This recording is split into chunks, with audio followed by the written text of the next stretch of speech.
Udah nyampe. Udah, aduh. Wah, kamu kelihatan murung gitu. Kenapa?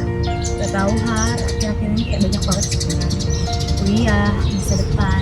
Ya aku ngerasa semuanya tuh gak ada artinya. Kamu pernah gak sih ngerasa kayak gitu? Pernah dong. Dulu aku juga ngerasain hal yang sama tau. Aku ngerasa kayak hidup kita nih kayak putaran rutin yang kita lakukan berulang-ulang, tapi kita nggak tahu tujuannya kemana. Terus berubahnya gimana? Kok ngeliat sekarang kayak beda, kelihatan lebih damai gitu. Jujur, aku nemu jawaban itu dari iman aku. Bukan jawaban yang aku ciptain sendiri, tapi jawaban yang datang dari seseorang yang memang menciptakan aku. Maksudnya Tuhan?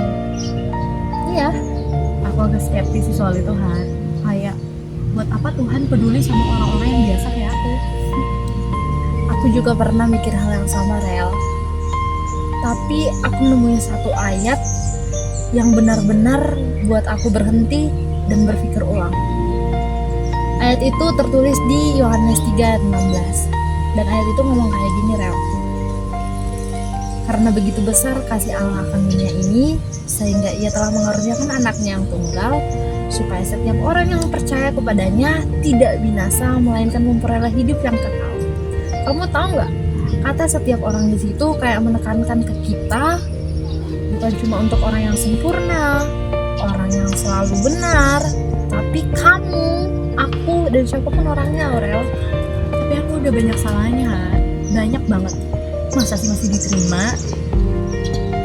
Karena itu Yesus datang, Aurel.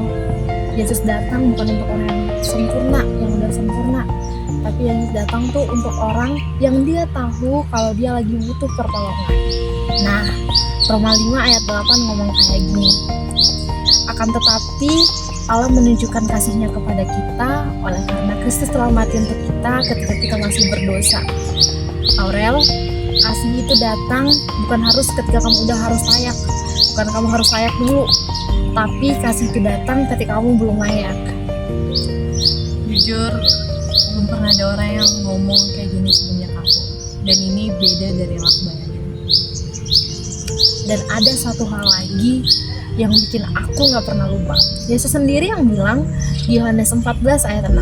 Yesus bilang kayak gini ya, Akulah jalan dan kebenaran dan hidup. Tidak ada seorang pun yang datang kepada Bapa kalau tidak melalui aku. Bukan salah satu jalan, tapi jalan. Itu klaim yang gak bisa kita abaikan gitu aja, Rel. Aku butuh waktu buat proses ini. Tapi aku pengen tahu lebih banyak Har. Kayaknya selama ini aku lari dari pertanyaan yang justru paling penting dalam hidup aku. Itu langkah yang paling berani, Rel. Kalau kamu mau ngobrol, mau tahu banyak, aku ada waktu kok. Makasih ya. Sama-sama. Yuk, yuk.